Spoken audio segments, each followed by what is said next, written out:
Food lover, তাহলে তো এতদিন ক্ষীরওয়ালা প্রিমিয়াম সুইটসের নাম শুনেছেনই, তাই না? লুকিং, মেকিং অ্যান্ড টেস্টিং সব দিক থেকে ভিন্ন একটা মাত্রা তৈরি করেছে এই ক্ষীরওয়ালা প্রিমিয়াম সুইটস। টার্কিশ বেশ কিছু আইটেমের সাথে এখানে লাইভ মিষ্টি অ্যান্ড জিলেপি, রাবড়ি জিলেপি, এটা টেস্ট করা যায়। জিলেপি মেকিংয়ের প্রিপারেশন চলছিল, রসগোল্লা সেটা কেবলই নামানো হয়েছিল। সো আমি এখানে দেখে রাবড়ি জিলাপিটা এখানে ফেমাস, খুবই মজা, স্বাদ জাস্ট মুখে লেগে থাকার মতো। আমি এমনিতেই জিলিপি খুব পছন্দ করি, তার উপর এটা ছিল অনন্য। যারা এর লোকেশন জানেন না তারা যমুনা ফিউচার পার্ক তো চিনেই থাকবেন, তার আবু সাইদ যে গেট হয়েছে নতুন করে, ওই গেট দিয়ে বের হলে অথবা বসুন্ধরা আবাসিকের ওই রোডে যাওয়ার সময় এখানেই ক্ষীরওয়ালা প্রিমিয়াম সুইটসটা পাওয়া যাবে। এখানে এসে লাইভ মিষ্টি জিলিপি খাওয়ার পাশাপাশি একটা অফার আছে, সেটা হলো এদের যে কোনো 1 কেজি মিষ্টি যদি কিনেন তাহলে আপনি 10 আইটেমের মিষ্টি ফ্রি পাবেন। এটা হবে তাদের পছন্দে। আমি তাদেরকে আস্ক করেছিলাম যে এটা কি আমার পছন্দে আমি নিতে পারবো কিনা, বাট তারা জানালো যে এটা তাদের পছন্দে তারা দেবে।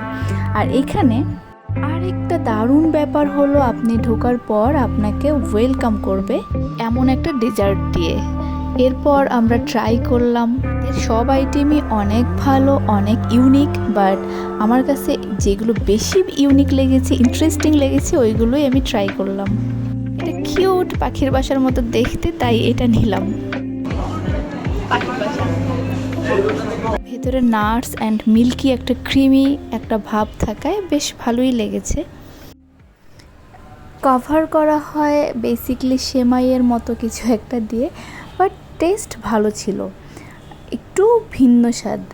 খুব ভালোভাবেই আমি একটা একটা করে ট্রাই করছিলাম, এক একটা স্বাদ ভালোই লাগছিল।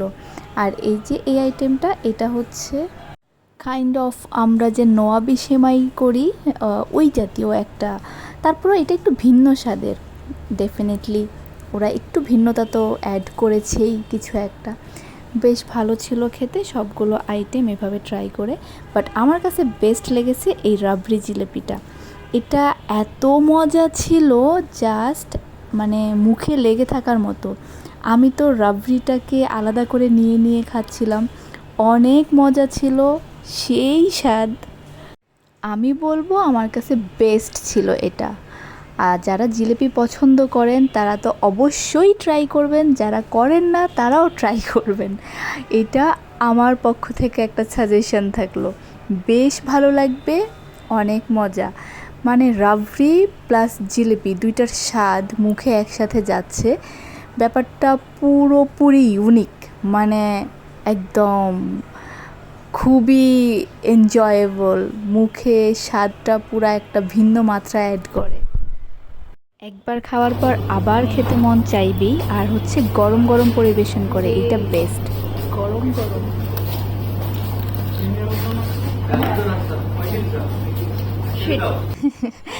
আচ্ছা, এছাড়াও এদের আরও অনেক আইটেম আছে। তার ওয়াইফের নামে একটা করেছিল মিমিয়া লুবনান, এইটা অনেক ভাইরাল হয়েছে।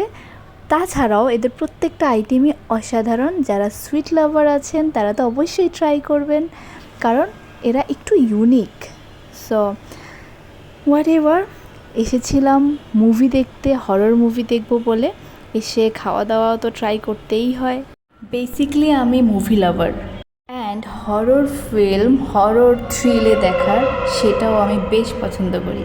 সিজিনের কথা তো মোটামুটি সবাই জানেন। সো এটা বাংলাদেশের থিয়েটারগুলোতে রিলিজ হওয়ার পর আমি শুধু অপেক্ষা করছি কবে দেখব, কারণ থিয়েটারে অনেক মুভি দেখা হলেও হরর মুভি দেখা হয়নি। খুব ইচ্ছে ছিল একদম থ্রিল নিয়ে থিয়েটারে বসে সেই সাউন্ডগুলো নিয়ে আমি হরর মুভি দেখব। সো সিজন 8 দেখার জন্য ব্লকবাস্টারে চলে গেলাম, টিকিট কেটে এন্ট্রি নিয়ে বসলাম, অপেক্ষা করছি সেই থ্রিলের।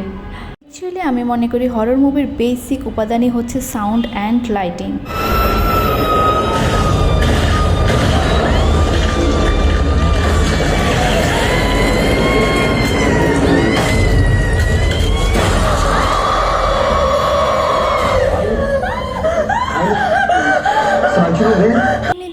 সাউন্ডের শকিং ছাড়া তেমন একটা ভয় পাচ্ছিলাম না, তার উপর আবার সামনের এই কাপড়টার জন্য খুব বোর হচ্ছিলাম, একবার এদিক তো একবার ওদিক। এর জন্য সাবটাইটেল পড়তে পারছিলাম না, টার্কিশ ভাষা কি আর বুঝি। Hatırlıyor musun Fatih? Anne olamayacakmışım artık. Demek ki böyle olması gerekiyormuş. Fatih, senin yüzünden hasta oldum. Yapma Zehra, bunun için beni mi suçlayacaksın? Yapma ama. Kimi suçlayacağım peki Fatih? ওদের জন্য আমাকেও একবার এদিক একবার ওদিক করে করে আমার মুভিটা দেখা কমপ্লিট করতে Sakın beni bir daha arama. Spoiler দিচ্ছি না। আমি তেমন ভয় না পেলেও একটা শিক্ষা এখানে আছে সেটা বুঝলাম। গল্পের হিরো তার গার্লফ্রেন্ডের সাথে অন্যায়ভাবে চিট করার কারণে তার জীবনটা যে হেল হয়ে গেছে সেটাই এখানে তুলে ধরা হয়েছিল। তো রিভেঞ্জ নিয়েছে আধ্যাত্মিক ওয়েতে, তাই এটা হরর ফিল্ম। সিজিনের অন্য সিরিজ থেকে এটা কিন্তু তেমন একটা ভয়ের না।